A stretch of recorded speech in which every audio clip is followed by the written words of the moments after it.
Hello everyone, Syrian Girl here. It is common knowledge that Libyan fighters who fought Gaddafi have been sent into Syria by NATO to fight the Syrian army, and this has been admitted in the mainstream media many months ago. However, there's been a recent influx into Aleppo of these fighters, and in fact, CNN themselves have admitted this in the last few days. You can tell that these fighters are Libyan because they're still wearing the desert fatigues provided for them by the US military.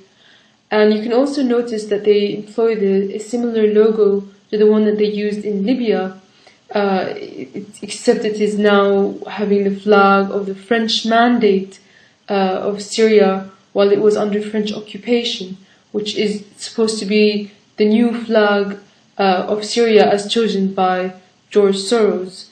And one can't help but notice how Luciferian this logo appears to be.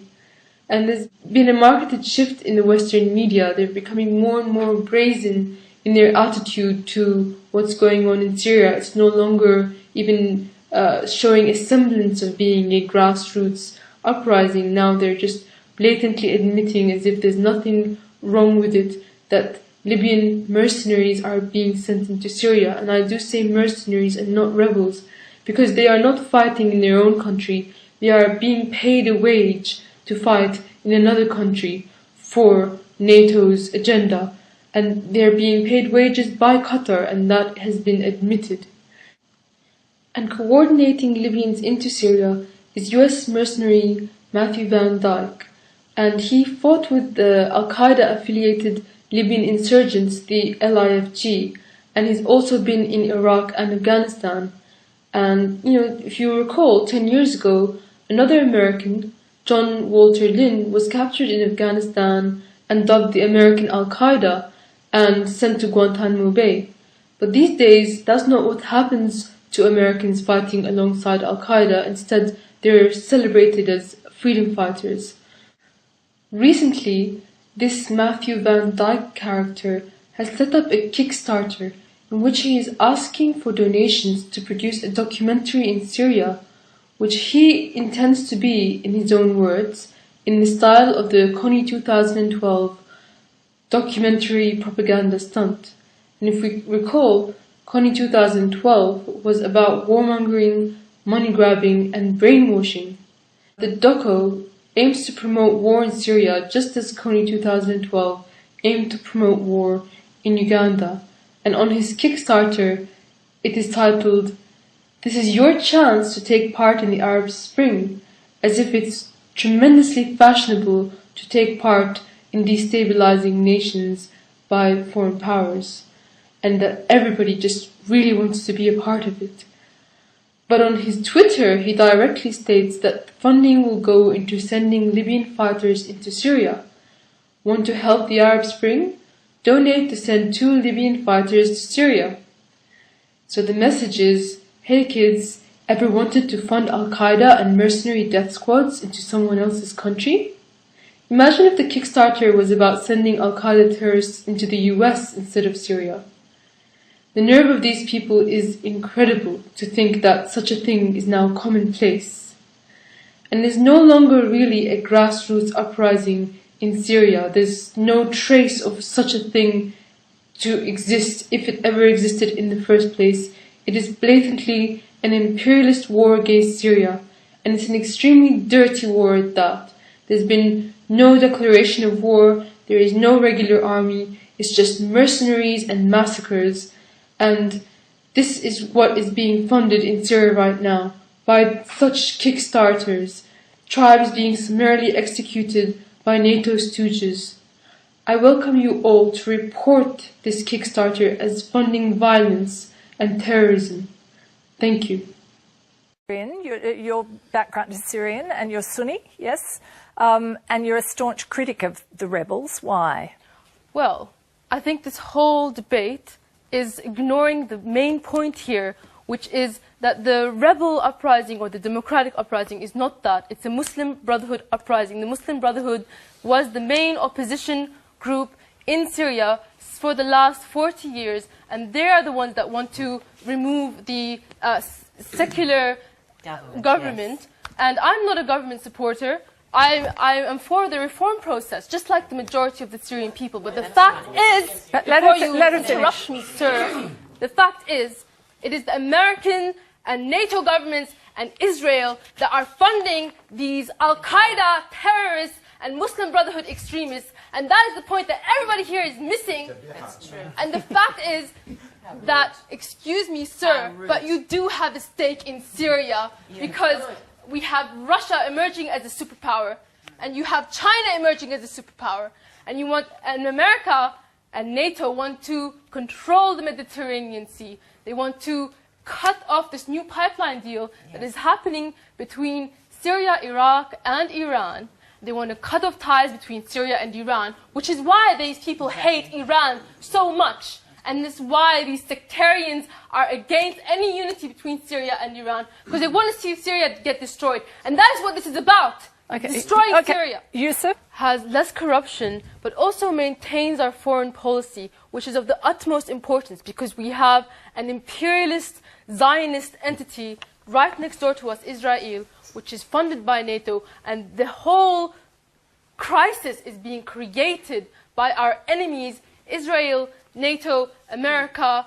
Okay, can I just ask you though, do you want Assad to survive? Right now, Assad has to survive because his replacement is going to be Islamic extremists, the Muslim Brotherhood, but do you want him to survive? I want him to survive for now.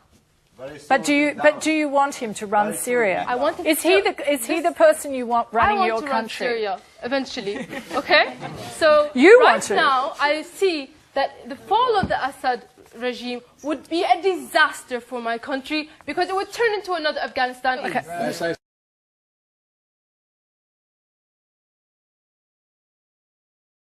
This is Syrian Girl. I want to talk to you about why the New World Order hates Syria and why they are attacking the country now. The New World Order is a plan to bring all nations under the control of one power. People might argue about who the real power is behind this agenda, but those who are observant will notice that this New World Order, or NWO, is the end game.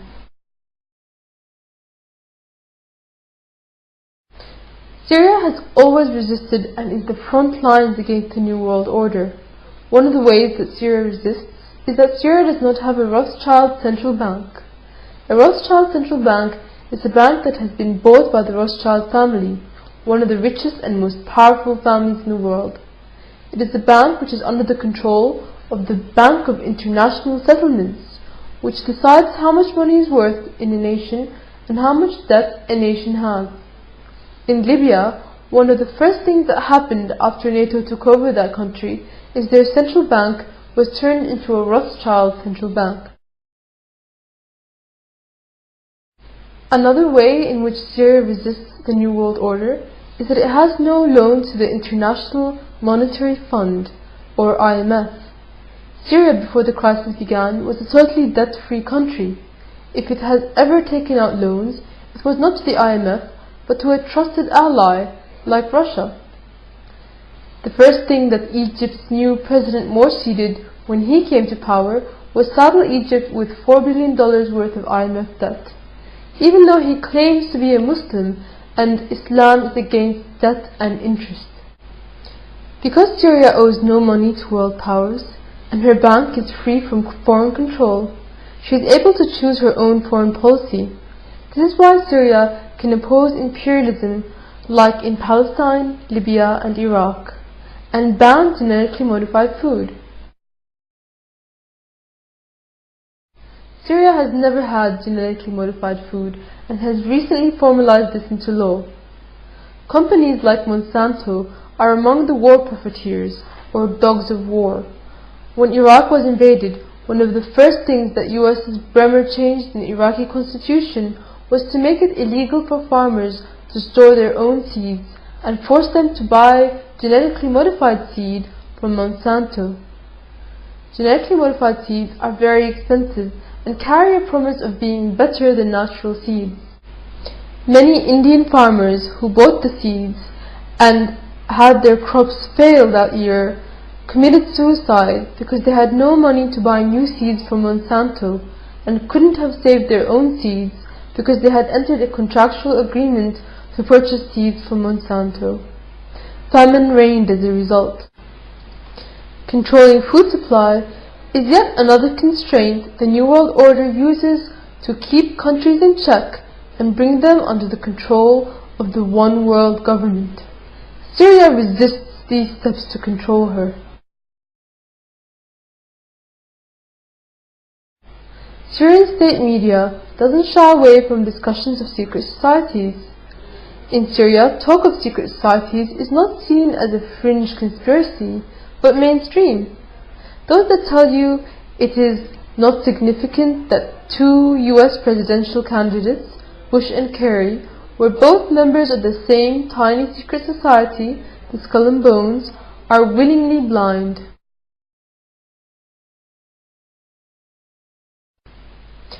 Oil and energy flow is yet another way in which the world powers bring nations to their knees, and yet another reason why Syria is a target.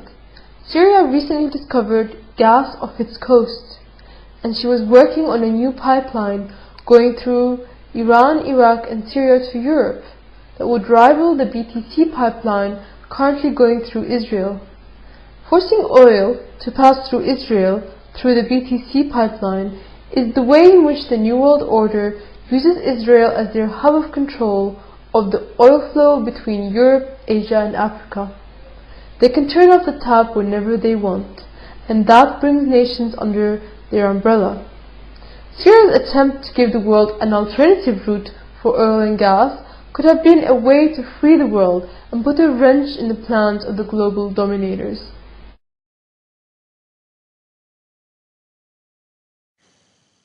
And I have spoken about this at length, but Syria is one of the last countries left that does not recognize the apartheid state of Israel and resists the Zionist agenda, which is a large part of the New World Order.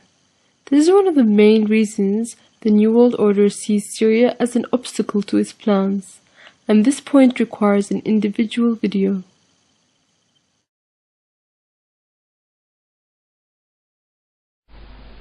Another reason why the New World Order hates Syria is that it is a secular country in the Middle East. Afghanistan, Libya, Iraq, and much of North Africa were secular nations. But after the Iraq War, Iraq was given a more theocratic Shiite government. After the Arab Spring and the NATO bombardment of Libya, it was given a Wahhabi extremist government. And recently Egypt became a Muslim Brotherhood nation, another theocracy. And with Israel being the extremist Jewish theocracy in this region, Syria is really the last secular country left in the Middle East. In Syria, asking someone what their religion is insulting, and if an outsider asks you what it is, you can't help but feel a little bit defensive, and the common answer is, I am Syrian. All the prime religions have lived there in peace for hundreds of years, and with freedom to practice. Divide and conquer is a strategy which the world powers use to control nations, and Syria's unity has been a way to resist that.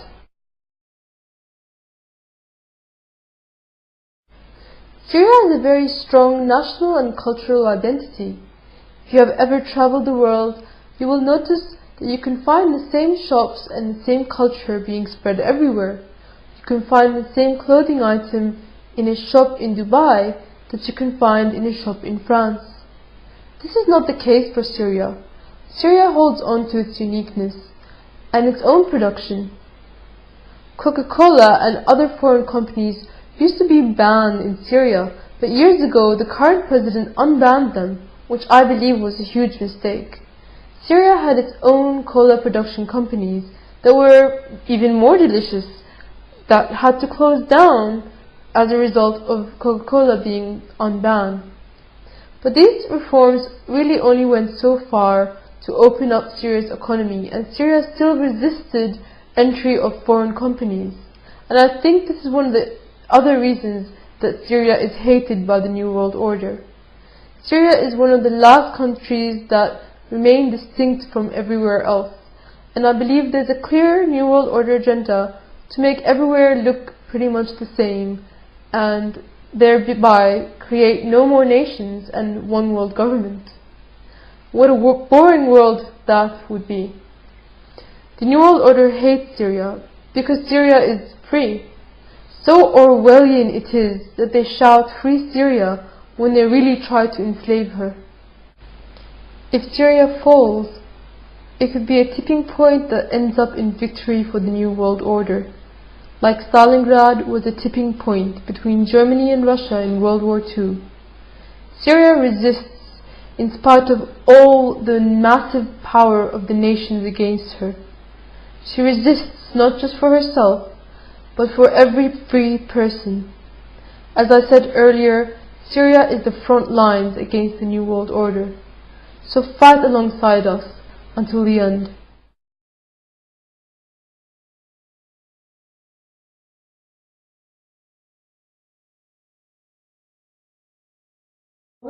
Syrian Girl here. I want to talk to you about Amnesty International, who have been using some of my videos to advertise for donations for their assault on Syria, without my consent or permission. Amnesty is not the neutral, anti-war, human rights organization that it claims to be. In fact, it is the opposite. It is a tool of war for the US empire.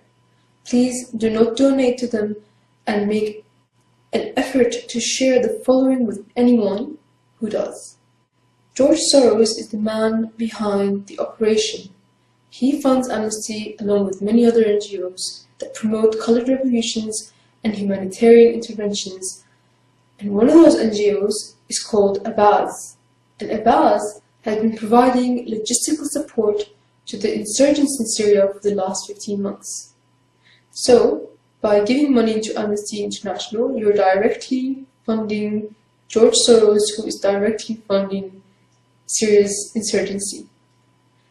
Soros was also convicted of insider trading, and he was said to help the Nazis confiscate land in World War II, even though he was quoted as saying, "Assad is no better than Hitler," and also said, "Where were the drones and special forces of the US and why aren't they attacking Syria?" Also, the new executive director of Amnesty International is Susan Nosu, who is an advocate of humanitarian interventions, i.e. wars. Is there anything more Orwellian than the word humanitarian war? She has worked under Hillary Clinton, Susan Rice, and the infamous Madeleine Albright. She was involved in a leading role with the subversive US foreign policy regarding Libya, Iran, Syria, and the Ivory Coast. So the organization Amnesty International, their bias is becoming more and more overt. Scandal arose this year when Amnesty International's advertising clearly took sides with NATO in Afghanistan. "Keep the progress going" was the slogan, and it painted NATO as a humanitarian occupiers and the war in Afghanistan as a war for women's rights as opposed to a war for opium and oil pipeline control. Over the last year, Amnesty has been running an extravagant disinformation campaign against Syria. Well-meaning people are giving money to what they think is helping civilian lives, when in fact they are giving money to help with the destruction of a nation. And Syria is not a charity case. We are not your feel-good movement, and your help is killing us. Amnesty International has been caught lying numerous times, and yet people still view them as angels that could do no wrong, that could never lie. They helped spread the baby in incubators story during the first Gulf War, and in Libya they promoted the ethnic cleansing of black immigrant workers by spreading the lie that Gaddafi was employing sub-Saharan Africans as mercenaries. And after all the killing was over, Amnesty International then admitted that they had no evidence that black mercenaries were being used by Gaddafi's forces. Amnesty International claimed that the Syrian government butchered to death 18-year-old Zainab al-Husni. But this story fell flat on its face when Zainab turned up alive and well on Syrian television. Amnesty have continued spreading this information about the Hula massacre, taking the US government line, contrary to eyewitness accounts, and the report by the German newspaper FAZ. While Saudi Arabian troops commit crimes against unarmed Bahraini protesters, Amnesty chooses to concentrate on stopping only one side of the violence in Syria, the Syrian government and military. Amnesty has been asking its followers to pressure Russia to stop arming Syria, but they never ask their followers to pressure the US and Qatar to halt money and arms shipments to insurgents. This is the kind of image they have been using to advertise the Syrian insurgency on their Facebook page. And here is the reality. I think Amnesty International needs a new name. I've come up with Travesty International. I've also heard Shamnesty International and Amnesty International. If you can come up with a name for them that better suits their true identity, please post it in the comments below. Syrian Girl here. I recently published an article with Lizzie Fallon about a myth that's been going around for quite a while now that I really wanted to debunk, and that is the notion that Israel does not want to see Assad fall. And the justification for this myth is that somehow Assad is colluding with Israel, and that Israel is afraid of the resultant potential government that might come about if the Syrian government falls. Now, there's a few things wrong with this. First of all, the myth itself was proliferated by an Israeli newspaper early in 2011, and a Haaretz article, Haaretz is the Israeli state media, said an article titled Israel's favorite dictator, and they claimed that Assad was, the greatest thing ever because he doesn't actually want to fight them, and they said, they reiterated these Syrian frustrations about how the Golan Heights is still in Israel's hands. And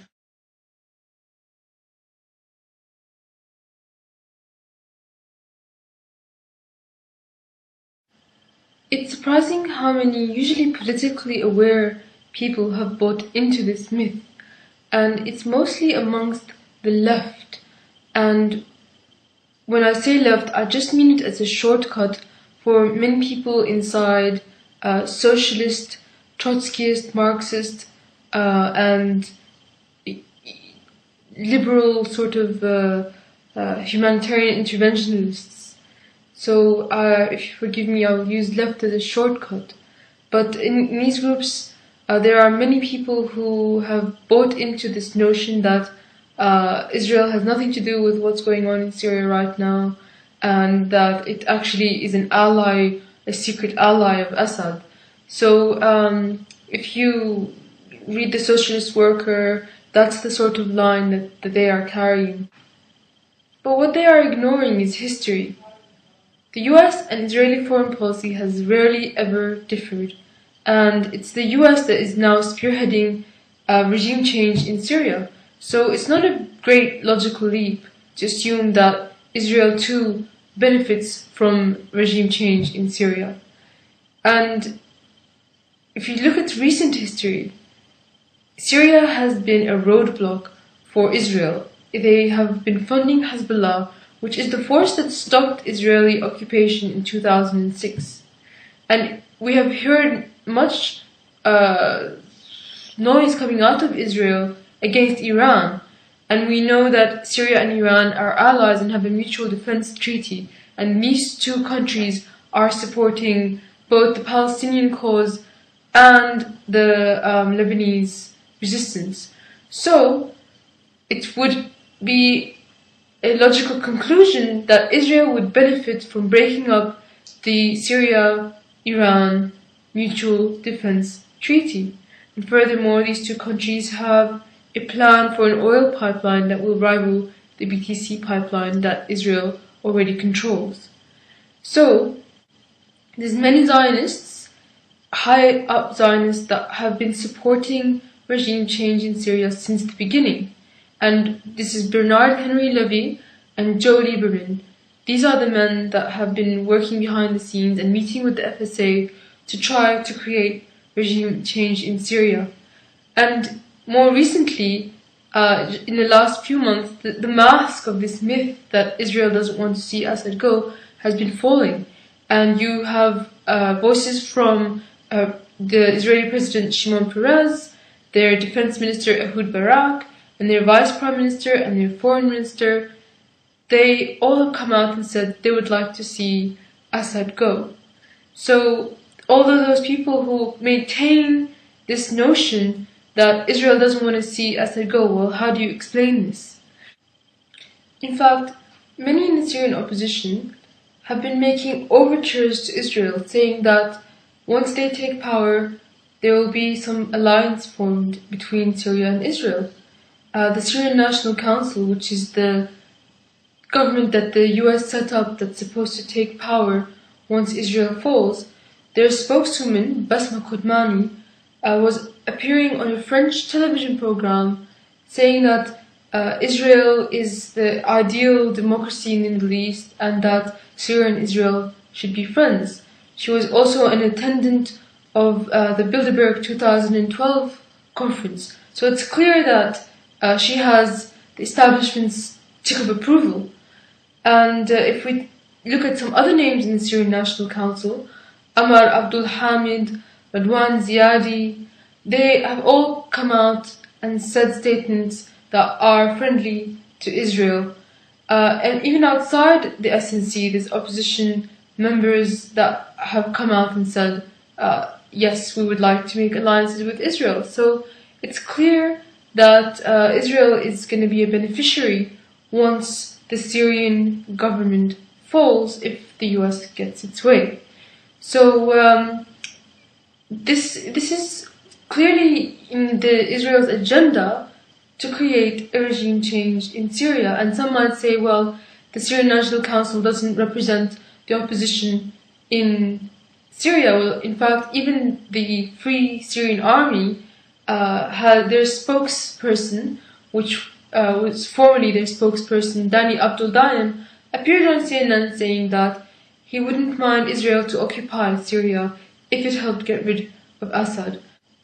So, with all this evidence, there's still people out there, not just amongst the left, but also in the Middle East and the Muslim world, who continue to believe and proliferate this myth that Israel has nothing to do with what's going on in Syria right now and would like to see Assad stay. And if you come across anyone who has these beliefs, please help enlighten them. I have linked my article below along with other articles, and I hope that it will be a help to spread the truth. Thank you. Connie 2012 is a very impressive piece of propaganda that is designed to get people on board to the US's agenda in Africa against China.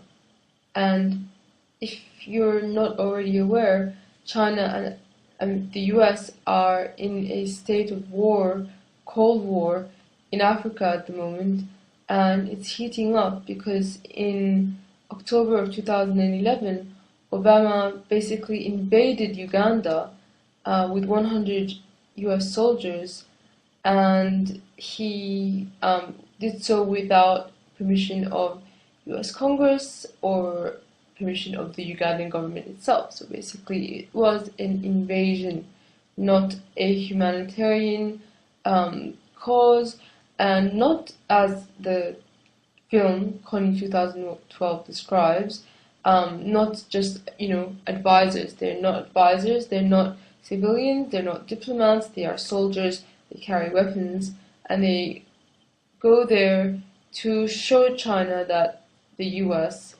controls Uganda and is not going to allow China to take its turf there. So what this is about is AFRICOM, which is similar to CENTCOM. It's just a organization trying to basically make a pipeline, an oil pipeline, through Uganda and bypassing the section of Sudan that China controls. And incidentally, that was one of the reasons that it divided Sudan into two. Now, back onto this Connie film. Psychological games, mind games that they played in it. I mean, watching it, even I was, tugged at emotionally, certainly. But luckily for me, I'm already very well aware that humanitarian intervention or military intervention is never the solution. Sovereignty is number one for a country's well-being.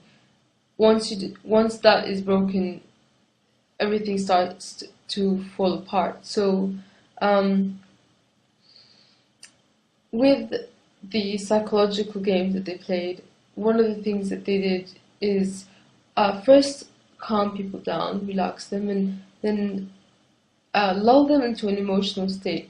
First by bringing in happiness, and then once this is the easiest emotional state to fall into, and then after these happy times, they show you something really sad, and from there you're putty in their hands, and they can basically sell you anything as a solution to that sadness. So the thing that they're selling, however, is military intervention by the US, which is actually really, really, really evil. It's not about saving Uganda's children. If it was about saving Uganda's children, they wouldn't be aiming at one warlord that isn't even in Uganda anymore. He is, some rumors are saying he's dead, but since 5 years ago, some rumors are saying he's actually run away to the South Sudan. So, if it's not about capturing Connie, what is it really about, that movie? But ushering in US occupation of Uganda, which in part is already there, but perhaps they want to increase it. So with the children, this is not, they're basically exploiting the former suffering of children. And if they really wanted to end the suffering of African children, then they would have targeted the real cause of Africa's problems, which would be the IMF and the diamond corporations that hoard and create all these civil wars like they did in Sierra Leone.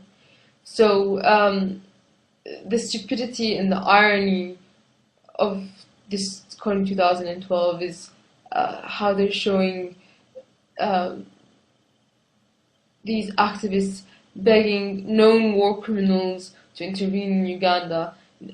In the film was Bush and Condoleezza Rice, and perhaps because it was filmed over a period of time, and then Obama. Like, these are bigger war criminals than probably this Connie could ever be. I mean, I haven't been to Uganda, and I don't even know a Ugandan person, but I am aware enough about world politics and geopolitics to understand the real games being played here.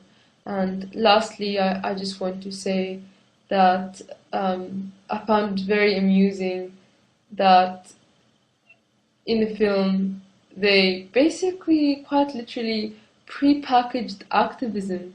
You could get your activist kit and just, $29.95 or however much it is, and you too can become an activist. And they really exploit the youth movement, the trendy sort of activist hipster movement that's happening, and they make it like the thing to do to be part of this movement. For those that are more conspiracy inclined, there's many Illuminati-esque symbols within the film, and you only need to freeze frame the beginning segment and any segment which features the rings of Saturn, and you'll find yourself some big time all-seeing eye symbolism in it. So if anyone's interested in that. And I also am aware of a film called Zoolander. It's a comedy, an American comedy, and within it there's a segment where it's a comical brainwashing video, and funnily enough it follows the same formula of how to brainwash people, and it also exploits the use of celebrities. So if you get a chance, check that out. I think I'll link the video in the bottom bar. So thank you.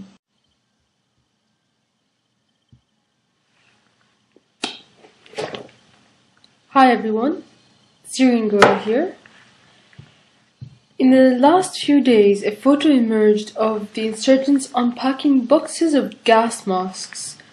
And if you notice, some of the gas masks are in the US style M42A1 and not in the Russian style, which means that they could have only come from outside of Syria. This adds credence to the potential chemical weapons false flag event that many bloggers have been writing about. That is, that NATO plans to use chemical weapons in Syria via the insurgents and accuse the Syrian military of doing this in order to create some sort of casus belli for foreign intervention. Some time ago, the Blogspot Land Destroyer actually posted images of the insurgents donning the gas masks, and even RT reported about the potential for a chemical weapons false flag operation. In the last month, there has been a lot of news and accusation coming out of the mainstream media, claiming that Syria might use chemical weapons against its own people in a bid for the government to stay in power. In fact, just a few hours ago, at the UN General Assembly, the Israeli ambassador to the UN, Ron Prosser, demanded that the Syrian government lock down its chemical weapons and said, quote, "We should not pretend that a regime that cuts the throats of children today will not be prepared to gas them tomorrow." Again, he alludes to the notion that the Syrian government might use chemical weapons on its own people, clearly a sign that they are planning some sort of a false flag event. This is in order to create a casus belli of attack against Syria by NATO powers, in the same way that the WMDs were used in Iraq.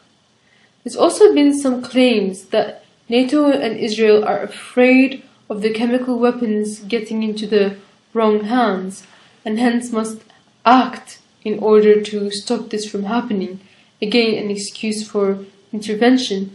This is also to cover up for the fact that they have given the insurgents chemical weapons in order to carry out this false flag event. The irony is, it was in fact an Israeli newspaper that reported that the Syrian insurgents were given chemical weapons by Libya only a month ago. And the mainstream media seems not too shy at all to discuss the fact that Libya is arming the Syrian insurgents, as well as being proud of bombings that the Syrian insurgents are conducting. The accusations forced the spokesman for the Syrian Foreign Ministry to come out and make a statement against them. While he didn't confirm or deny the existence of Syria's chemical weapons, because that's Syria's policy, he said if Syria did have them, they would never be used against the Syrian population and only as a deterrent for foreign attack, which is completely within Syria's rights, especially since Israel, who is just across the border, has its own nuclear weapons stockpile. We all remember the lies that were sold about Iraq's WMDs, which were never found, even though Bush looked under a table for them, in order to send US troops to Iraq to kill over 1 million Iraqis. And in fact, the same narrative was used against Libya more recently.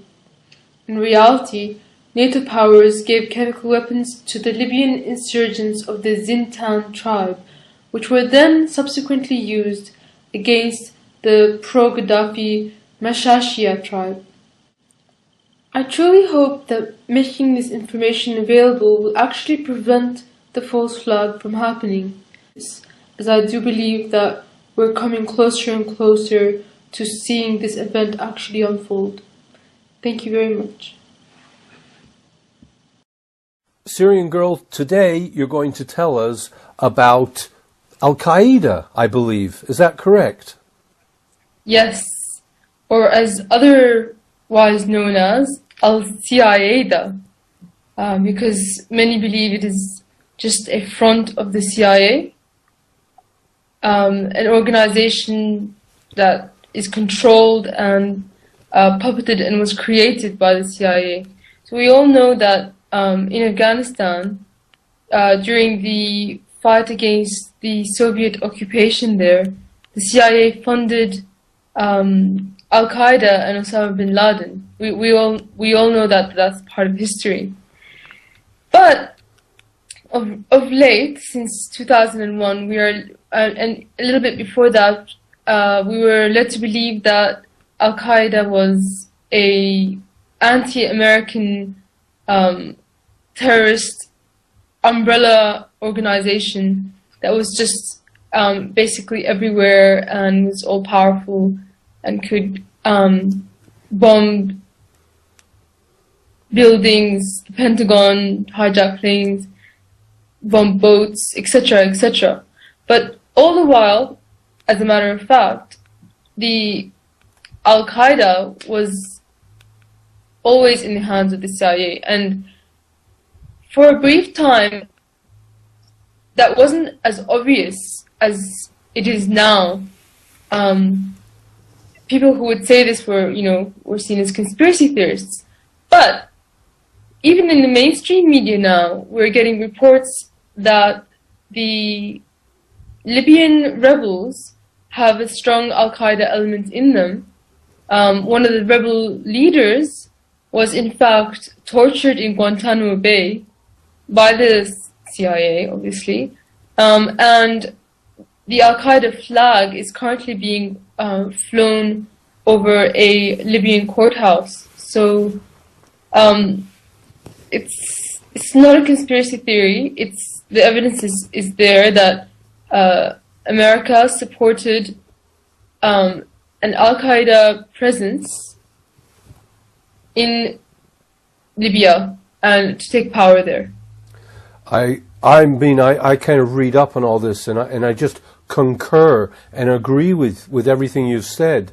We had a foreign minister in England called Robin Cook, and he stood up in Parliament and said Al-Qaeda is nothing but a database used by the CIA of people they can use and fund.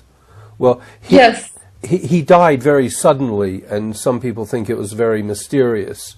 But he was opposed to the Iraq War, a very famous man, Robin Cook.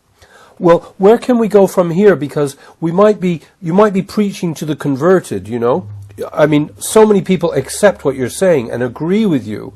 It's becoming blatantly clear that NATO's best friend is Al-Qaeda, you know. It's just, everything's upside down. It's more than that, even. So there was a documentary in 2008 saying that it has some CIA people on record saying that Al-Qaeda itself does not exist, like it's a fake organization created by a think tank. So I just want to point out that it's not mutually exclusive. It is fake in the sense that it's made out to be much bigger than what it is, and it's made out to be something that it's not, which is an anti-American, independent organization. Al-Qaeda is continuously being created by the CIA as they recruit people into it. They have cells starting up in countries, and they recruit these people into it that think they're joining it in a sort of liberation, anti-American Islamic struggle, when really they're being puppeted by the CIA. mean, the guys from Al-Qaeda, the lower level pawns, so to speak, they really don't understand what's going on. To support this claim, you can go on the internet right now, or if you want specifically, go on a website called whatreallyhappened.com, and there's a cached news article there talking about Shin Bet agents in Palestine having been captured trying to start an Al-Qaeda cell. So that's them calling people up saying, "Oh, do you want to join Al-Qaeda?" And so wherever Al-Qaeda is, there's some Shin Bet, Mossad, or CIA agents controlling it. And it's not a new tactic. I mean, in Ireland, the MI5 and the MI6, they too used it against the Irish resistance. Same method. And actually, exactly. And they tried to use it to destroy the Iraqi resistance, in fact. But the Sunni resistance, they wouldn't bite. They actually clashed with Al-Qaeda for many, many years. And there was this organization called the ISI, if anybody remembers that. And actually, the leaders of this ISI movement, ISI was basically Al-Qaeda in Iraq. But after the leaders of the ISI were captured by the Americans, somehow, I don't know why they would do this, I can't explain it, but they said that, oh well, all along the ISI was basically something that only existed on the internet. Now, that's not to say that Al-Qaeda cells did not exist in Iraq. It's just that much of the news about it was ripped off the internet. And just on the point of the news, the biggest news agency that promotes Al-Qaeda as a real organization, the biggest news agency that takes their videos and plays them to people, is Al Jazeera.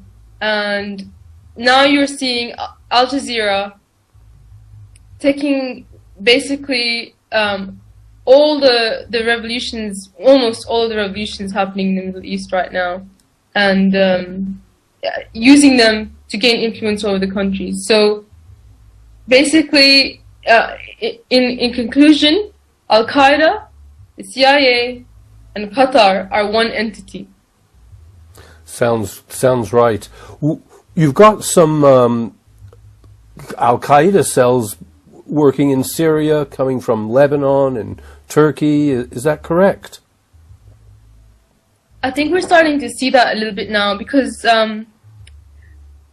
the movement in Syria, I'm not going to say all of the Syrian opposition is this way, but the most powerful element currently amongst the Syrian opposition, the most heavily funded, and the one that's probably going to be the one being set up to take power, is a Islamic Salafist movement which coincides with Al-Qaeda's beliefs. So, yeah, I'd say that they are Al-Qaeda. If Al-Qaeda is not really a legitimate organization, it's just a name for some puppets, basically, that are being controlled by America.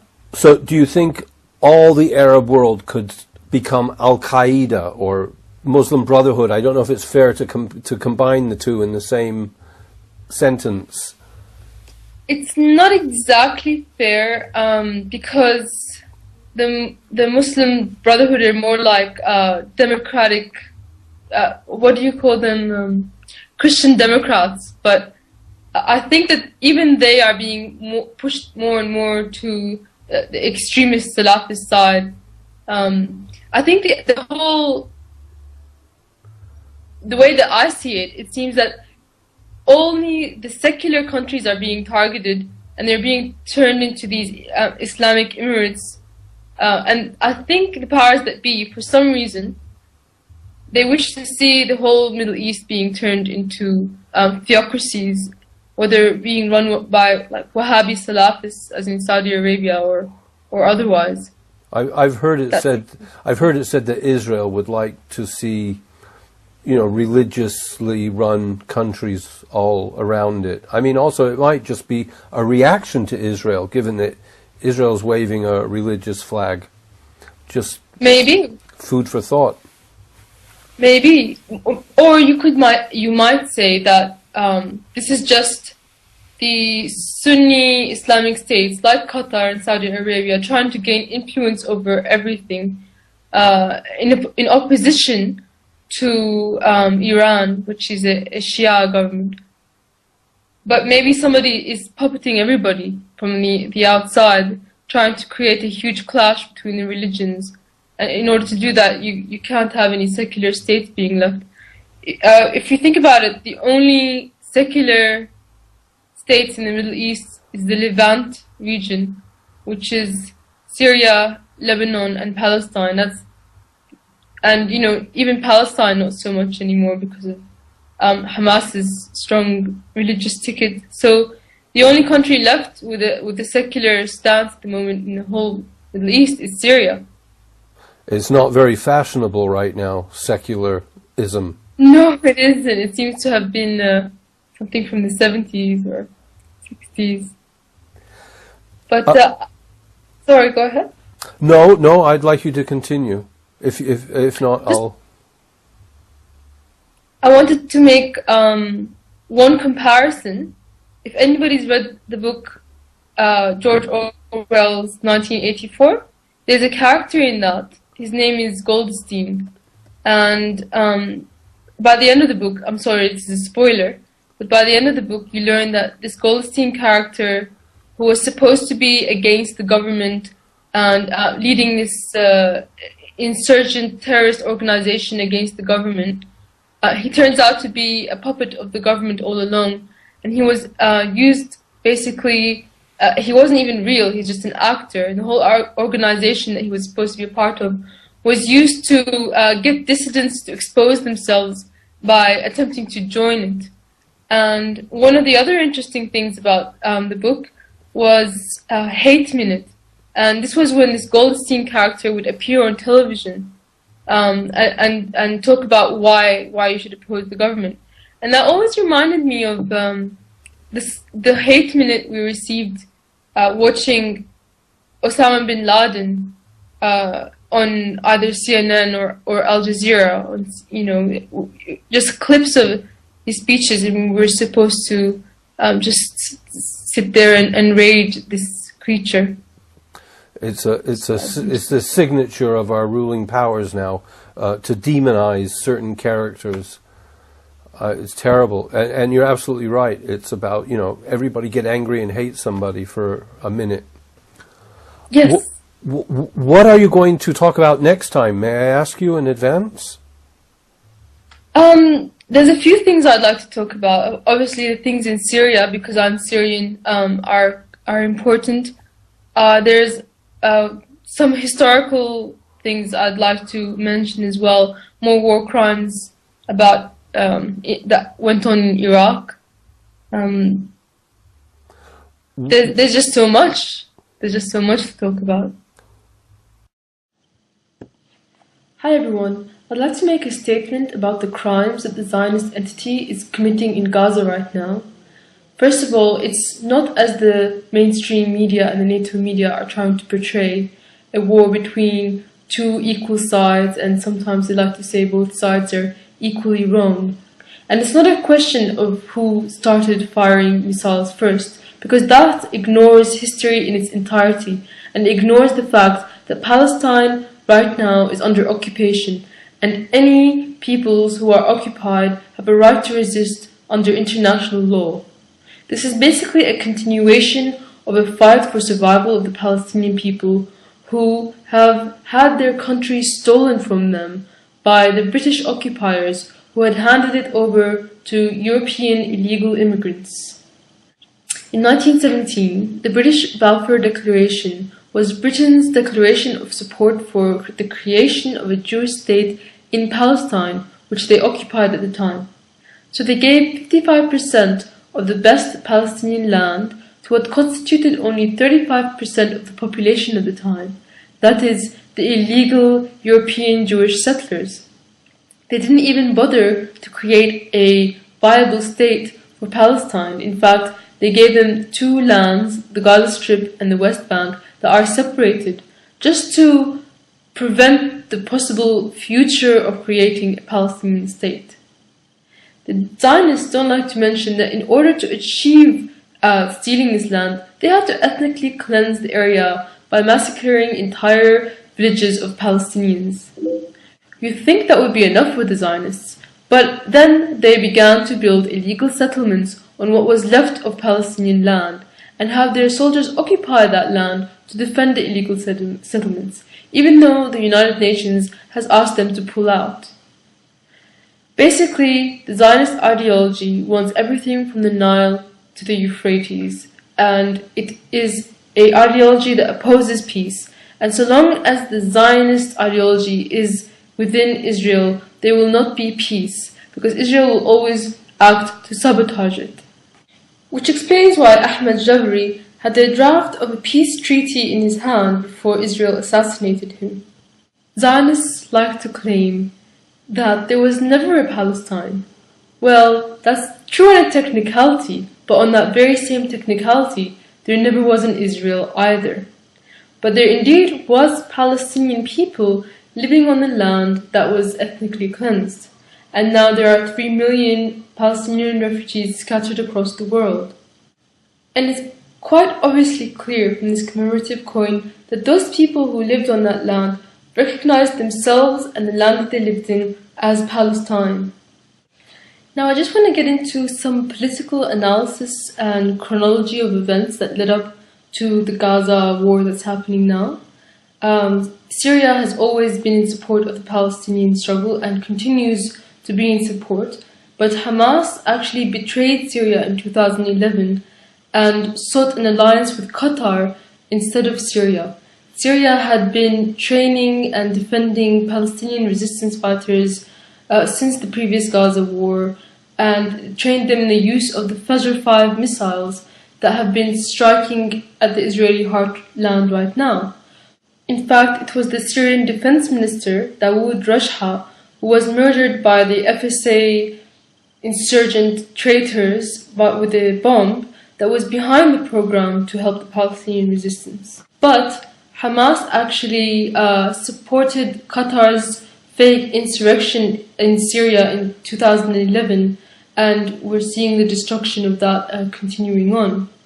Now, trusting Qatar instead of Syria, I believe, is a big mistake, because Qatar is a US stooge. It has the largest number of US bases in the region.